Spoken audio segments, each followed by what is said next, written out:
I'm sorry, Lego. You uploaded 3 Canucks videos in a row. You don't cover the league, you just cover the teams that you like. I'm gonna have to unsubscribe, man, because you're focusing way too much on the Canucks. I don't care about the Canucks, and yeah, what you're uploading is just not vibing with what it is that I value in your content here. Well, I'm sorry, but it's kind of my show, so I'm gonna talk about what I want. So, anybody who is unsubscribing or whatever because we talk about the Canucks, sorry, I'm a Canucks fan, we talk about it, and a lot of these stories are so big that they kind of do warrant the discussion, in my opinion. So, today we're talking about Vancouver, because we had ourselves a few things that we went over in the post-practice press conference. That just concluded a few minutes ago, and I got some quotes from Bo Horvat that I wanted to read out here. And we also had ourselves a few updates just in general about how everything has gone down, and just Bruce Boudreau too. Because the Vancouver Canucks hiring Bruce Boudreau yesterday has gotten a lot of fans excited. Not to disrespect Travis Green, but the system he was deploying for the Canucks this season wasn't working. The Vancouver Canucks right now are one of the worst teams in the National Hockey League. They are playing the LA Kings later today, and the Kings are one of the better teams. I mean, they're not that much better. They're 24 points, 23 games played, but the Vancouver Canucks being at 18 points, 25 games played, 8-15-2, certainly isn't better by any means, but still. LA today, Bruce Boudreau in the building, Bruce Boudreau behind the bench. Before we go over all the updates on the Canucks, I wanted to talk about just the one point that I thought was super important to highlight here too. How Bruce Boudreau made his debut in the National Hockey League. It was 2007, and the Washington Capitals were a bad hockey team. The first 21 games of the 07-08 season saw the Washington Capitals go 6-14-1.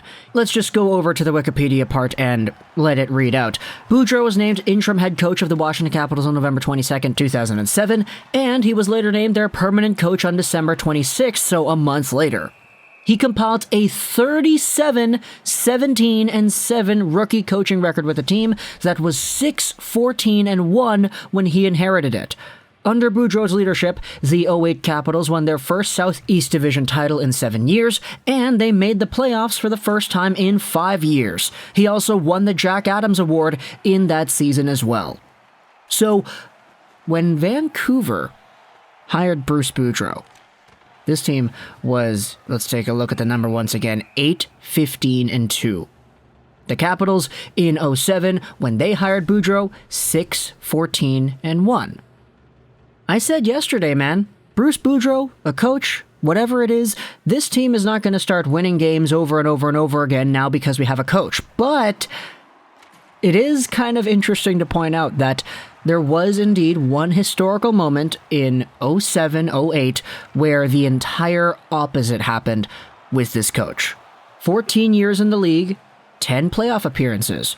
Sure, Boudreau teams don't really go too far. They get eliminated in the first and second rounds quite a bit, and they lose in Game 6s and Game 7s, but as we said, the bar is so low here in Vancouver that just getting to the playoffs in general is already seen as the thing that we need to do. Let alone get to a Game 6 or get to a Game 7 or get to the second round. This is also a thing that I wanted to point out as well. Here is Grass Isn't Greener 2021. I don't know if this Canucks squad has the players for it, but I would sure like to be wrong. This is what Bruce Boudreau had to work with in the 07-08 season when he took over that dog-water Washington Capitals team and turned them into a playoff contender. The goaltenders, Brent Johnson, Olaf Kolzig, and Cristobal Huet. Moving over onto the defensemen, this is a big blast from the past right here. Obviously, Mike Green and Jeff Schultz being here are like the two ones that everybody knows right off the bat, but Steve Eminger, Sammy Lepisto, there are a few names that, yeah, I haven't seen these guys in a hot minute. Going over onto the wingers, Ovechkin, Matt Bradley, Eric Fair, Chris Clarke, Matt Cook, so yeah, there you go, Canucks legend, Victor Kozlov, Alexander Semin, Fleischmann. Remember Fleischmann? My goodness. Donald Boucher over here too. That's a throwback. Centers, Boyd Gordon. He's been in the league for a long time. Backstrom, Brooks Laich, Sergei Fedorov, Michael Nylander. This is a team that, I mean, yeah, they had some good names, but this team was really bad at the start of the season. And Bruce Boudreau taking over the squad was all that it took.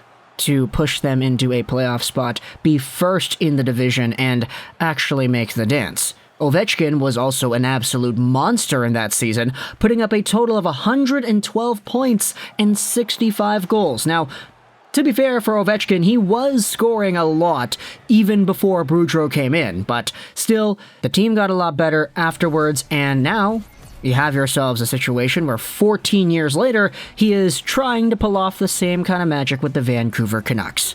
Here are some of the things I wanted to talk about based off of what we had here. Pierre LeBrun says in an article for Thomas Drance in The Athletic, Aquilini himself hired Bruce Boudreau, according to sources. You don't see an owner hiring a coach directly all too often.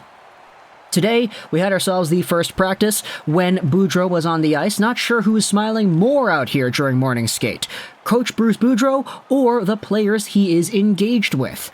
We also had the morning skate lines: Pearson, Horvat, Höglander, Dickinson, Miller, Besser, Mott, Lamico, Chason, Podkolzin, Pettersson, Garland.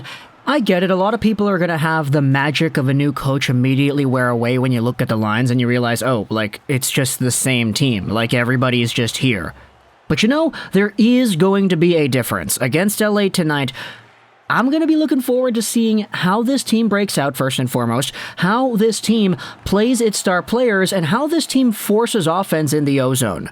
There are a lot of really significant traits that Bruce Boudreau has that includes playing your star players, like really giving them the rein to go out there and do what it is that they can do, aggressive forechecking, and just playing like you want it. That's the kind of thing that the Vancouver Canucks have lacked significantly in their gameplay the past few weeks. So seeing this change probably is going to be a welcome one for most Canucks fans. This is what Bo Horvat said as well in the post-practice interview. It just concluded a few minutes ago over here. Bo talked about how he's been working with the fired guys ever since he got here in, 2014-15?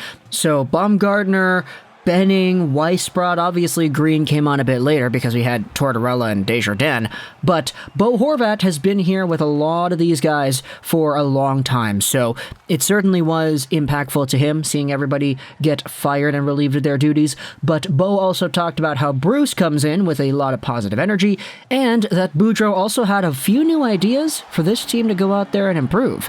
And you know what?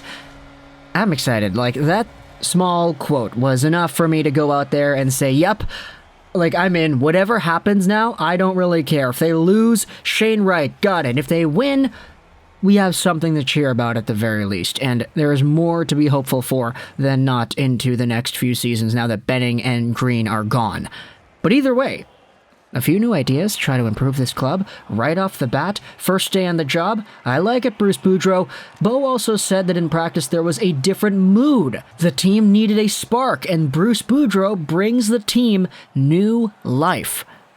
However, of course, he did also say that now it is up to the players to prove it. To prove that everything that we have been saying about how good Boudreau is and how improved the environment and the vibe is in the locker room and on the ice, it's up to the players now to show off that that actually yields positive results. Bo ended off his interview talking about how nobody on the team wants a rebuild and how they want to go out there and compete because they know they have the core pieces in right now. Bo Horvat specifically mentioned a lot young guys, Petey, Brock, Höglander, Podkolzin, these are the young guys. Bo Horvat didn't mention them by name, but you know what he's talking about here when he says young players are on the team, these are your core guys, and Bruce Boudreau is going to play our core guys. That's kind of what we're expecting here. And when it comes to having core players and star players actually thrive, they do thrive under a Bruce Boudreau system. It hasn't been like that for Pettersson and Besser lately, but I want to see Pettersson score a hat trick today. Thank you very much. Bo also ended off everything by saying that we need to take things one game at a time. It's super cliche, but he is kind of right.